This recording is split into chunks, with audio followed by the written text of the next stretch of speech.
ఇది ఒక పార్టీ అయితే, తెలుగుదేశం పార్టీ అంటేనే క్రమశిక్షణ. తెలుగుదేశం పార్టీ అంటే సమాజం కోసం పనిచేసే పార్టీ. టీడీపీ వ్యవస్థల్ని, ప్రజల్ని ఎప్పుడూ గౌరవించే పార్టీ. కార్యకర్త నుంచి అధ్యక్షుని వరకు క్రమశిక్షణతో పనిచేసే పార్టీ. డిసిప్లిన్ అనేది మన పార్టీ మూల సిద్ధాంతం. ఈరోజే కాదు, పార్టీ పెట్టినప్పటి నుంచి కూడా అలాంటి క్రమశిక్షణతో మనం పనిచేస్తున్నాం. ఇంకో పక్కన మనందరం గుర్తుపెట్టుకోవాల్సింది, ప్రజలతో సౌమ్యంగా ఉండాలి, ప్రజలకు అందుబాటులో ఉండాలి, ప్రజలకు ప్రభుత్వానికి వారధిగా మీరు పనిచేయాలి. మీరు తప్పు చేస్తే పార్టీకి ప్రభుత్వానికి చెడ్డ పేరు వస్తుంది. ప్రభుత్వంలో ఎవరు తప్పు చేసినా, అధికార యంత్రాంగం తప్పు చేసినా, పార్టీ నాయకత్వం తప్పు చేసినా, నాయకులు తప్పు చేసినా, కార్యకర్తలు తప్పు చేసినా ఆ చెడ్డ పేరు మనకే వస్తుంది. నేను చాలా స్పష్టంగా మిమ్మల్ని అందరినీ కోరుతున్నా, ఈ మధ్య కొన్ని సంఘటనలు జరిగాయి. నేను చాలా బాధపడ్డాను నా జీవితంలో. ఎందుకంటే నేను ఒక యజ్ఞం మారిగా చేస్తే అవతల వాళ్ళు రాక్షసుల మారిగా యజ్ఞాన్ని భంగం చేయాలనుకుంటే, మన వాళ్ళు కూడా సరిగా ప్రవర్తించకపోతే దానివల్ల మనకు నష్టం జరుగుతుంది. అన్నీ ఉండి మనం ముందుకు పోవడం లేదు. నా రాజకీయ జీవితంలో మొట్టమొదటిసారిగా పెను సవాళ్ళని నేను ఎదుర్కొంటున్నా. ఆర్థిక ఇబ్బందులు, కదలలేని పరిస్థితి అన్నీ ఉన్నాయి. కానీ ప్రజలు మాత్రం ఒక మంచి పని చేశారు. అవతల వాళ్లకు ప్రతిపక్ష హోదా ఇవ్వకుండా 94% స్ట్రైక్ రేట్ ఇచ్చారంటే ఇది ఒక చరిత్రని మరొకసారి మీ అందరికీ తెలియజేస్తున్నా. ఇక్కడే మీరు చూస్తే మీలో కూడా ఒక ఆలోచనలు రావాలి. ఈరోజు మనందరం కూడా ఎన్డీఏలో ఉన్నాం. తెలుగుదేశం పార్టీ ఉనికిని కాపాడుకోవాలి, ఎన్డీఏ ఐకమత్యాన్ని కాపాడాలి. అందుకే మీరు వాచ్ చేస్తూ ఉంటారు. నేను కానీ, పవన్ కళ్యాణ్ గారు కానీ ఎక్కడికక్కడ కనపడినప్పుడు, లేకుంటే ఎప్పటికప్పుడు ఆ రిలేషన్స్ మెయింటైన్ చేస్తాం. ఆ మెసేజ్ని రాష్ట్ర ప్రజానీకానికి ఎప్పటికప్పుడు ఇస్తాం. కార్యకర్తలకు, నాయకులకు సంకేతాలు ఇస్తున్నాం.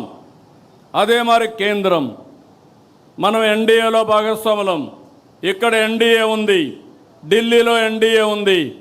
అందుకే ఏ విధంగా మనం ప్రవర్తించాలనో, మనం ఏ ప్రవర్తన వల్ల కూడా అటు కేంద్రానికి ఇటు రాష్ట్రానికి చెడ్డ పేరు రాకూడదని అనునిత్యం మనం పనిచేస్తున్నాం.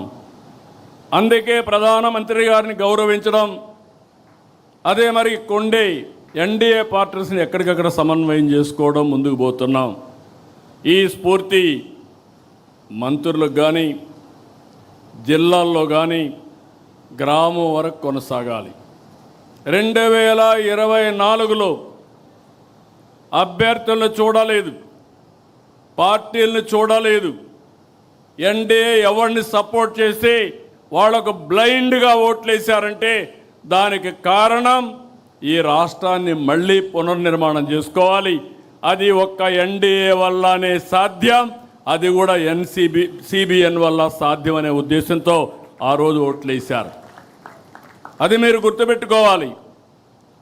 రేపు రాబోయే రోజు మళ్ళీ చెప్తున్నా, మీరు చెక్ చేసుకోండి. ఈరోజు 2024లో వచ్చిన ఓట్ల కంటే మీ దగ్గర ఎక్కువ వస్తే మీరు బాగా పనిచేసినట్టు. మళ్ళీ 2024 కంటే ఓట్లు బాగా వచ్చినా, ఎక్కువ వచ్చినా మీ దగ్గర రాకపోతే మీరు ఆ ఓటు బ్యాంకుని కిందికి లాగినట్టు. ఆ విషయం కూడా మీరు గుర్తుపెట్టుకోవాలి. నేను గర్వంగా చెప్పగలుగుతున్నాను, ఈ ఇబ్బందుల్లో పనిచేస్తున్నాం, ఒక నమ్మకం వచ్చింది. అందుకే ముందు కంటే ఇప్పుడు ఎన్నికలు పెడితే దానికంటే ఎక్కువ సీట్లు వస్తాయి తప్ప తక్కువ సీట్లు రావు. అదే సమయంలో మీరు గుర్తుపెట్టుకోవాలి, ఏదో ఎక్కువ సీట్లు వస్తాయని మీరు అతిగా ప్రవర్తిస్తే ఓట్లు పోవడమే కాకుండా పార్టీకి అప్రతిష్ట పాలు వస్తుంది. అవసరమైతే నేను ఒకటే చెప్తున్నా, గతంలో పాలకుల యొక్క గర్వాన్ని చూశాం, అహంకారాన్ని చూశాం, ప్రజలు ఏ విధంగా బుద్ధి చెప్పారో చూశాం. ఇంట్లో నుంచి బయట రాలేకపోయాం. హామీలు మాట్లాడాం. కడాన కొంతమంది సైలెంట్ అయిపోయారు. కానీ ఆ రోజు ఈరోజు వీరోచితంగా పోరాడింది తెలుగుదేశం పార్టీ కార్యకర్త పోరాడారు, నాయకులు పోరాడారు. దాన్ని కాపాడుకుంటూ వచ్చాం.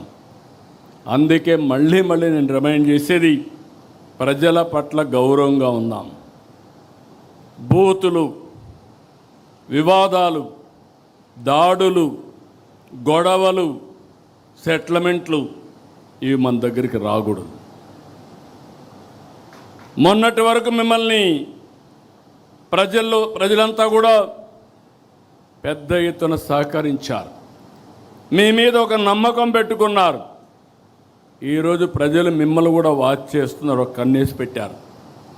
మీ ప్రవర్తన చూస్తున్నారు, మీరు చేసే పని చూస్తున్నారు, మీరు ఎవరితో కలుస్తున్నారో అవి కూడా చూసే పరిస్థితికి వచ్చారు. ఈ విషయాలు మీరు గుర్తుపెట్టుకోవాల్సిన అవసరం ఉంది. ఎవరైనా అధికారం ఉందని ఎగో ప్రదర్శిస్తే భవిష్యత్తులో నష్టపోయేది మీరు, పార్టీ. అందుకనే మళ్ళీ కోరుతున్నా, చిన్నపాటి కలహాలు కూడా రాకూడదు. ఫ్లెక్సీల దగ్గర, ఫోటోల దగ్గర, కుర్చీల దగ్గర. నేను I'm very clear on that. ఎవరో ప్రధానమంత్రి వస్తే నన్ను సెక్యూరిటీ పక్కకు దోస్తాడు. అతనికి తెలియదు, అతను డ్యూటీ ఆయన చేస్తాడు. దానిపైన నేను ప్రధానమంత్రి గారి దగ్గరికి వస్తే నన్ను చేశారనుకుంటే తప్పు అవుతుంది. ఈ విషయాలు మీరు గుర్తుపెట్టుకోవాలి. నేను చాలాసార్లు చూస్తున్నా ఇవన్నీ. అందుకే మళ్ళీ మీ అందరికీ చెప్తున్నా, ఈ యొక్క మీరు సత్ప్రవర్తన కింది వాళ్ళకు కూడా నేర్పించాలి. We are not only individual leader by virtue of your position. మీకు వల్నరబిలిటీ ఎక్కువ ఉంటుంది. ఒక మంత్రి, కేంద్ర మంత్రులు తప్పు చేసే నేషనల్ ఇంటర్నేషనల్ మీడియాలో హెడ్లైన్స్ వస్తాయి.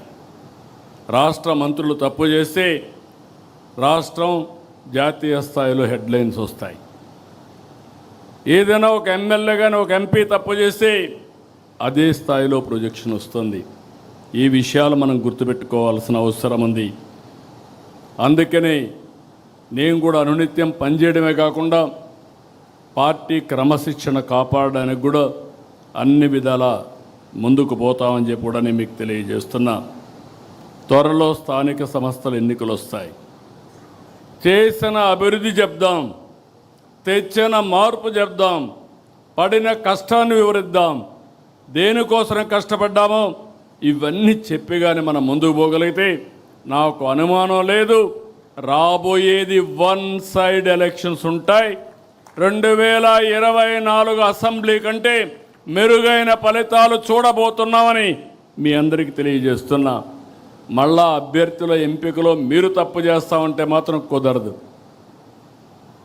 ఏది కూడా ప్రతి ఒక్కటి కూడా నిష్ఠతో చేయాలి, మనసు పెట్టి చేయాలి, భవిష్యత్తు కోసం పనిచేయాల్సిన అవసరం ఉంది. కొంతమంది అనుకుంటున్నాం ఏదో మేము అయిపోయాం, ఎమ్మెల్యే అయిపోయాం, మంత్రులు అయిపోయామని. 2 ఏళ్ళు అయిపోయింది, 3 ఏళ్ళలో మళ్ళా ఎలక్షన్స్ వస్తాయి. మీకు అందరికీ గుర్తుపెట్టుకోవాలి. వన్ టైం ఉండాలంటే ఒక ఆలోచన, శాశ్వతంగా ఉండాలంటే ఇంకొక ఆలోచన. శాశ్వతంగా ఉండాలంటే శ్రమపడ్డాలి.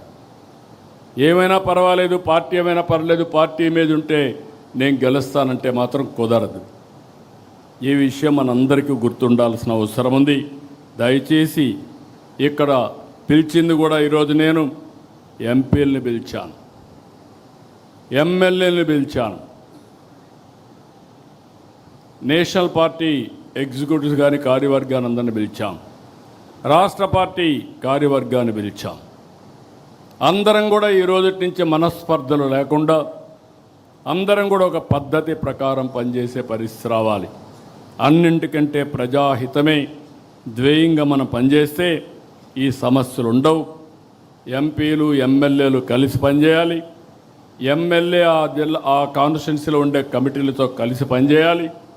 ఎంపీ పోయినప్పుడు నేను చూస్తున్నప్పుడప్పుడు ఎమ్మెల్యేలు నేను చెప్పినప్పుడే నువ్వు రావాలనడం, అదే మరి ఎమ్మెల్యేలంతా కూడా కార్యకర్త నా మాటలు వినకుండా నా పర్మిషన్ లేకుండా చేయకూడదని చెప్పడం, ఆదేశాలు ఇవ్వడం.